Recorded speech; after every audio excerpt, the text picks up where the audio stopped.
¿Qué os ha parecido, señor Piñeiro, Manu y Luis? Buenas tardes. Hola. Pues a mí ¿Habéis podido seguir la entrevista, más o menos? Sí, que la he oído. Y es muy interesante porque probablemente la policía de Nueva York sea la más conocida del mundo, realmente, porque nos lo han traído en decenas y centenares de series y de películas. Y por otra parte, a mí me consta que es seguramente una de las policías más eficaces del mundo y sobre todo con una mayor presencia invisible en las calles de Nueva York. Si uno va por Nueva York, de repente, de la nada, cuando hay algún incidente, aparecen 50 policías que no sabes dónde han salido realmente. No.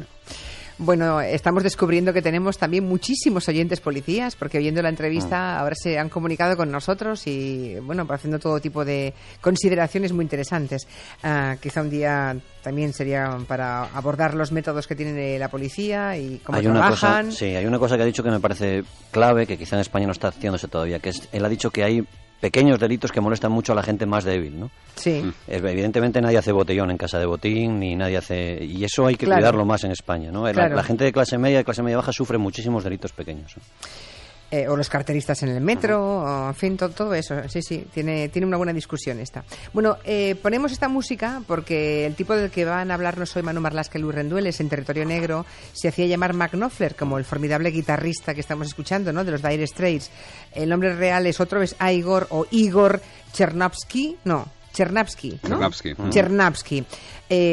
Seguramente el mayor traficante de seres humanos, de mujeres que tenemos que hemos padecido en España, en nuestro país. Pero antes de eso, nos sugieren que hablemos de la revista Interview, que hoy publica lo que está investigando la policía en el tema Bárcenas, ¿no? La policía está investigando si Luis Fraga, que también fue senador del PP y que es amigo íntimo de Bárcenas y sobrino de Manuel Fraga, ¿no?, del líder fundador. Investigan si también tiene ese señor, Luis Fraga, una cuenta secreta en Suiza. ¿Qué pistas están siguiendo ahora mismo? Se está revisando de arriba abajo los datos que ha enviado Suiza, con retraso, pero los ha enviado sobre una de las cuentas secretas de Luis Bárcenas, abiertas allí al menos desde el año 90, y en esa documentación el banco Dresdner Bank incluye notas internas que Agatha Stimoli, la gestora de Bárcenas, su cliente VIP, debía escribir a sus jefes tras cada reunión entre ambos, ¿no?, sobre todo desde 2005. O sea, la ejecutiva del banco, esa señora del banco suizo, escribía un resumen de cada encuentro con Bárcenas, ¿no? ¿Y eso por qué lo hacían? Bueno, Bárcenas se enfadó muchísimo con el banco cuando le pidieron algunas tímidas explicaciones, eso sí, sobre el origen de una fortuna que entonces se cifraba en 14 millones de euros. Y la ejecutiva del banco escribe textualmente cómo reacciona. Si tiene que terminar su relación con nosotros, asegura que otros bancos estarán encantados de recibir su dinero. De hecho, Bárcenas cuenta en el banco donde tuvo 22 millones que esa cantidad es solo entre el 20 y el 50% de su patrimonio y que tiene abiertas otras 2 cuentas en otros 2 bancos suizos más. O sea, eso está acreditado, esto forma parte de lo que ya sabemos. Bien, y entonces el banco suizo empieza a mimar a Bárcenas, supongo, ¿no? Si amenaza con irse, pues vamos a mimarle. La ejecutiva del banco le visita en Madrid, le regala una pluma Montblanc y es en una de esas visitas donde Bárcenas va con un amigo que se llama Luis F. ¿no? Eso es. Tras cada reunión en hoteles de Madrid, la gestora debe rellenar un cuestionario para sus jefes y en el punto 10, llamado grado de satisfacción del cliente, tiene que marcar una cruz junto a un símbolo, un emoticono, que puede ser un rostro sonriente, eso es que vemos en Internet, serio o enfadado, ¿no? Yeah. Y al final de todas las visitas, obviamente, Bárcenas se define como sonriente. En una de esas reuniones secretas, clandestinas, no olvidemos que Bárcenas era entonces senador y tesorero del PP, como mínimo estaba defraudando dinero a Hacienda. El 27 de junio de 2006 le acompaña ese tal Luis F., al que la ejecutiva del banco ya conoce, lo identifica para sus jefes como su amigo y además añade detrás del nombre, detrás de la inicial, entre paréntesis un número en clave. Un número clave que debe ser el de una cuenta corriente. Exactamente. Los informes de los bancos suizos jamás escriben nombres y apellidos del cliente, por si acaso alguien que no debe lo lee, ¿no?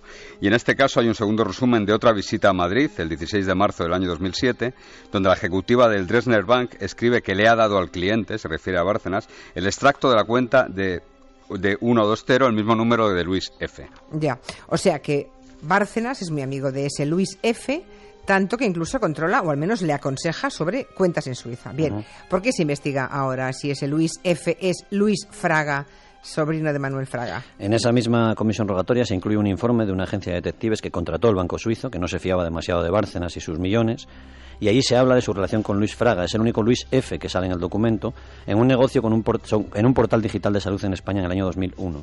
Luis Fraga es amigo íntimo de Bárcenas desde hace al menos 25 años. Fue el mejor amigo que hizo en el partido, el que entonces era un joven economista, recién llegado al Partido Popular, Alianza Popular. Ambos protagonizaron ya un primer escándalo, Fraga y Bárcenas, en el 87. Escuchen, porque la historia no tiene desperdicio. O sea, el sobrino de Fraga y Bárcenas montaron en el año 87 una expedición al Everest que bautizaron como la Expedición de las Autonomías de España. Consiguieron financiación, de todo esto me enteraba hoy por Marlasque y Rendueles, consiguieron financiación de las cajas de ahorros y nombraron jefe de honor de esa expedición al rey de España. Y volvieron triunfantes, ¿no? Muy triunfantes. Bárcenas y Fraga, los jefes de esa expedición, aseguraron al regresar que habían abierto una nueva vía, un nuevo camino para ascender al Everest, a los 8.848 metros de altura del Everest. La bautizaron, de hecho, como la Vía Española y dijeron que habían descendido esquiando por la arista noreste del gigante del Himalaya. Pero creo que no fue todo tan heroico, ¿no? No, las hemerotecas recogen una enorme polémica porque otro de los montañeros de aquella expedición, Vicen Ichaso, desmintió en el periódico El Mundo Deportivo en Barcelona la historia que habían vendido Bárcenas y Fraga, ¿no? Ichaso aseguró que habían tenido que subir a buscar a Bárcenas, que estaba sin fuerzas y sin visión, y bajaba casi arrastrándose y cayéndose constantemente. Y el diario El País también recogía entonces, año 87-88, que la Federación Española de Montañismo descubrió el fraude de Fraga y Bárcenas, desmintió la historia, no había tal vía ni tal camino nuevo hacia el Everest, y aseguró que la expedición de Bárcenas y Fraga se inició y se finalizó sin ética. Por cierto, una de esas crónicas del año 87 las firmaba Santiago Segurola. Así ¡Hombre! Que puedes preguntarle en cualquier Comanche sobre Bárcenas y sus excursiones. O sea, ya empezaron por hacer trampas aquí. ¡Qué barbaridad! ¡Qué personaje, de verdad! Novela picaresca pura y dura. Bueno, entremos ya en otra historia también de novela negra policíaca. Aunque antes queréis hacer una precisión sobre algo que contasteis aquí la semana pasada, ¿no? El tema de las SICAP, o sea, esas sociedades que tienen las grandes fortunas y que tienen la gran suerte de que solamente tributan el 1% de los beneficios. Sí, y hablábamos de los españoles que tenían una o varias de esas SICAP y citábamos a Amancio Ortega, el fundador de Inditex. Bueno, pues bien, desde su empresa nos han aclarado que sí que tuvo SICAPs, pero que las liquidó pagando sus impuestos correspondientes hace 3 años. Creemos que es justo matizarlo. O sea, Ortega, Amancio ya no tiene SICAPs. Los otros que dijimos sí. Bien, empezamos ahora a hablar sobre este misterioso personaje, este tal Marc Knopfler, o como se hacía llamar, ¿no? Lo vais a hacer contando casi como lo vivieron los policías, ¿no? Que han estado persiguiéndole, ahí es nada, 8 años. Eso es, entre el año 2004 y 2005 los policías de la UCRIF, los agentes que tratan de controlar el tráfico de mujeres, detectaron una entrada en España poco habitual, muy masiva, de jóvenes, de chicas de origen ruso, bielorruso, ucranio o kazajo. Todas acababan trabajando como prostitutas en clubes donde antes había mujeres rumanas o sudamericanas. Imagino que colocadas naturalmente por proxenetas rusos que imponían en esos clubes su propia ley. Pues no necesariamente, porque los dueños de los clubs tienen muy bien catalogado, y aquí vamos a emplear términos duros e inhumanos, con el que hablan ellos. Tienen, digo, muy catalogado el género con el que trabajan, es decir, las mujeres, y aprecian mucho a las que proceden de las antiguas repúblicas soviéticas. Bueno, repugnante ya el tono, efectivamente. Hablar de género, mujeres como el género, la mercancía. El aprecio hacia estas mujeres de esa procedencia, ¿porque son muy guapas o...? No, que va. No, porque ellos dicen que son, los proxenetas dicen que son menos rebeldes, que son menos imprevisibles en términos generales, ¿no? ¿Y eso? Estas mujeres vienen de países donde la violencia cotidiana, la violencia diaria, incluso la institucional contra ellas es brutal, es tremenda, están constantemente amenazadas. Así que es muy difícil que se atrevan a denunciar a sus proxenetas, ¿no? Y además no tienen otros inconvenientes, insistimos en que hablamos con el lenguaje de los chulos, que sí tienen las mujeres rumanas o las sudamericanas. Pues sí, seguimos hablando, sí, pero de verdadera mercancía, mercadería. Insistimos en que estamos empleando el léxico de los proxenetas, ¿eh? Ellos dicen que las rumanas son las mujeres que más animan un local, que no esperan sentadas al cliente, que bailan, que se mueven continuamente, que son muy vivas y que además desde hace unos cuantos años son ciudadanas de la Unión Europea y por tanto no tienen problemas de estancia irregular. Pero casi todas ellas están controladas por sus chulos, que las vigilan de cerca e incluso en el mismo interior del club para llevarse su parte correspondiente de las ganancias. Tremendo, eso las del este, pero también habláis de mujeres latinoamericanas, ¿no? Sí, las dominicanas, brasileñas, hay venezolanas, colombianas, ecuatorianas, también últimamente en España paraguayas.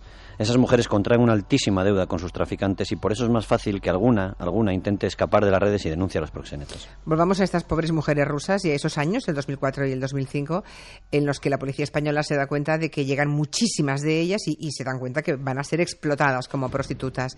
¿Qué hace entonces la policía? Pues llegaron a clubs de Madrid, Cataluña, Aragón, Baleares, Andalucía, Murcia y Cantabria, y los investigadores lo que hacen es analizar detenidamente sus pasaportes y se dan cuenta de que casi todas ellas llegan a nuestro país por la misma vía. ¿Por qué vía, Manu? Salen de Rusia y pasan luego por Polonia, Hungría o Finlandia, siempre esos 3 países intermedios. Desde allí viajan hasta España con visados de turista o con ofertas falsas de trabajo y vienen en vuelos baratos que siempre acaban en Madrid, Barcelona o Málaga. Y con esa información, aparte de sorprenderse, me dejo parada. Polonia, Hungría, Finlandia. Sí. ¿Qué se puede hacer con esta información? ¿Qué hace la policía? Pues la policía se da cuenta de que los visados se consiguen en los consulados de Moscú, abiertos en Moscú, de Polonia, de Hungría y de Finlandia, y que siempre son tramitados por las mismas agencias de viajes en paquetes de entre 10 y 20 visados. Y entonces empieza la verdadera operación policial, que en esta ocasión se llamó Arcano, Operación y que Arcano. empezó por una labor complicadísima, a veces imposible. Cuéntanos la labor esa. Pues convencer a esas mujeres de que hablen, ¿no? De que cuenten lo que hay. Son mujeres que están aterrorizadas y a las que la policía les puede ofrecer muy poco realmente, solamente arreglarles los papeles para que estén en España, ¿no? Pero lo cierto es que lograron hacer hablar a unas cuantas de esas mujeres a las que convirtieron en testigos protegidos, y lo que ellas les contaron es algo que hasta ahora jamás habían oído los policías españoles, una historia más propia de una red de espionaje que de una trata de blancas. De espionaje, dices. ¿Cómo llegaba una chica de estas, de Vladivostok, por ejemplo, a un club de Málaga? ¿Cómo se camina? Vamos a contarlo tal y como una de ellas, a la que llamaremos Natacha, lo contó. Natacha tiene 22 años, reside en Vladivostok, responde a un reclamo publicitario en una web de anuncios en la que se buscan mujeres para trabajar en España, y Natacha sabe perfectamente que no va a trabajar como empleada de hogar ni como administrativa, sabe a lo que viene. Ya. Envía un par de fotos carnet y una foto de cuerpo entero y sus datos a un apartado de correos de Moscú. O sea, en este caso hay mujeres, o al menos muchas de ellas, que saben que van a acabar trabajando de prostitutas, eso está claro. Sí, saben lo que van a hacer muchas, pero lo que no saben son las condiciones en las que los van a hacer. Ya. En 2 o 3 meses Natacha recibe una respuesta, un billete de tren para ir a Moscú, y allí le dan una dirección de un hostal y un número de una habitación al que tiene que ir. Cuando llega a ese hostal, allí hay un pasaporte a su nombre con un visado de turista para poder entrar en Polonia, un poco de dinero en metálico, un billete de autobús para que llegue a Varsovia, la capital, y un teléfono sin saldo que no sirve para llamar, pero sí para recibir una llamada de una persona que le va a dar instrucciones muy concretas desde un teléfono oculto. Pues sí que parece una película de espías, ¿sí? Bien, tenemos ya entonces a Natacha en Varsovia. ¿Qué pasa después? Natacha se aloja en otro hostal donde le espera otra tarjeta de teléfono para que le funcione en Polonia el aparato, pero ya está en territorio Schengen, ya puede llegar hasta España sin pasar ningún control aduanero. Y nuevamente la llaman desde un número oculto para decirle que en la recepción tiene un billete de avión con destino a Málaga. Allí le esperará una persona con un cartel con su nombre que la llevará a su destino, un club de alterne.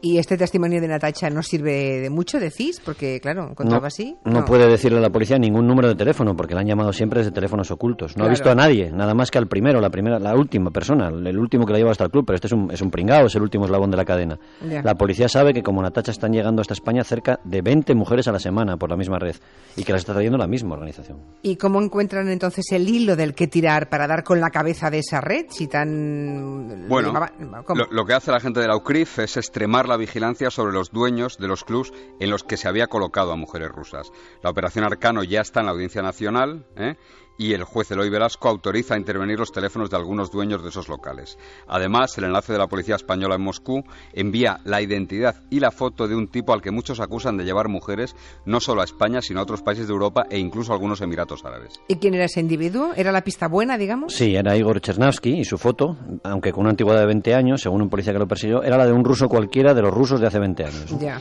La policía mete los datos en las bases informáticas y bingo, Chernavsky había sido detenido en 2005, ya en Almería, por traficar con mujeres, pero no tenía domicilio conocido y no había dejado entonces ni un solo rastro en España, era invisible. Pero las investigaciones seguían en los clubes, supongo. Eso es, la policía se da cuenta de que hay un pequeñísimo círculo de ciudadanos rusos que meten a las mujeres en los clubs y que muchos de ellos dan cuenta, responden ante la misma persona, que jamás lleva un teléfono de un operador español y que se hace llamar por distintos y peculiares nombres. ¿Peculiares? ¿Cómo de peculiares? Tenía 16 nombres distintos y eran tan peculiares como Mark Knopfler, el guitarrista de The Straits, era el hombre invisible para otras personas, era Albert Einstein para algunos de sus colaboradores. Así se comunicaba con los intermediarios rusos y a veces, muy pocas veces, con los españoles, con los clientes españoles. Y esa fue su perdición. O sea, tenemos a un tipo con muchos nombres al que nadie pone rostro y decís que su perdición fue hablar con el dueño de uno de los clubes. ¿Qué pasó entonces? Era la dueña de un club de alterne de Huesca y otro de Madrid. La madame quería algo muy concreto, quería mujeres jóvenes y rusas, pero tenía el teléfono intervenido y el respeto con el que hablaba su interlocutor dio a la policía que pensar. Se citaron la mujer y el interlocutor en la estación de Atocha, que es un sitio, afortunadamente, como te decía antes el policía de Nueva York, lleno de cámaras de seguridad, que vienen muy bien a veces. Y casi al mismo tiempo, aquel Igor Chernavsky, casi al mismo tiempo de esta cita, pide un permiso de residencia para que su esposa pueda venir a España.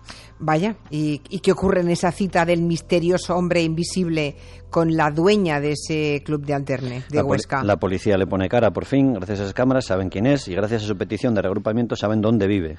Tiene 2 casas en la provincia de Granada y se mueve extremando toda medida de precaución. Viaja en trenes y autobuses, sus contactos siempre son en sitios lejos de los clubs, pero las vigilancias y las intervenciones hacen posible demostrar su implicación en la llegada de miles de mujeres. ¿Miles? A las que colocaba en medio centenar de clubs en España que le hacían pedidos de manera regular cada semana. ¿Pero cómo que miles de mujeres, decís? Pues sí, mira, la policía cree que Igor ha podido introducir en España unas 1.000 mujeres al año durante 8 años. 1.000 al año, o sea, podría haber aquí 10.000 personas, 10.000 mujeres. Eso es. Nunca una sola persona, jamás ningún traficante de mujeres había tenido esa capacidad.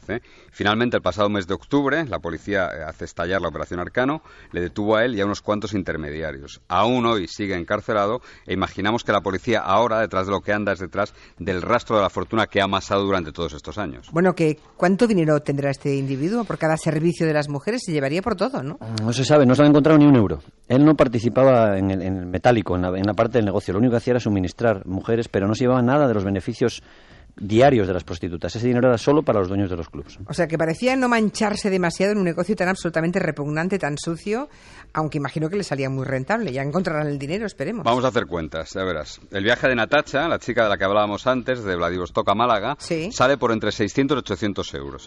Siempre van en autobuses, trenes y en vuelos muy baratos. Y por cada prostituta colocada, Igor cobraba a los dueños de los clubs una media de 2.500 euros. Así que ganaba entre 1.500 y 1.600 euros netos por mujer. Y decimos netos porque obviamente es dinero negrísimo por cada chica, ¿no? Y se colocaba 20 chicas a la semana, pues echa cuentas. Madre mía, madre mía. Oye, me queda una duda que no sé si podéis resolver. ¿Qué pasa con la Natacha que nos hemos inventado? O con todas esas miles... No la hemos inventado, ¿eh? Bueno, el nombre me refiero. Sí. Y con esas miles de chicas que se convierten en testigos protegidos. Luego consiguen salir de ese mundo. La inmensa mayoría de ellas, aunque sean testigos protegidos, acaban trabajando en lo mismo, aunque lejos de estos a los que denunciaron. Es así. Bueno, al menos se liberan de estos desgraciados, ¿no? Muy interesante. Bueno, pues nada, seguimos cada lunes escuchando la crónica negra que nos traen Luis Rendueles y Manu Marlasca. A ver si para la semana que viene tenemos algo del señor Crespo, ¿eh? Señor. A ver si el tal Petrov... Lo tendremos sí, seguro. Siempre, el tal sí. Petrov, sí, porque de momento aún no lo han imputado. Vamos a ver. Adiós. Si de aquí al próximo lunes contamos la historia de la mafia rusa esta de Lloret y de la Costa Brava. Noticias de las 6:05 en Canarias.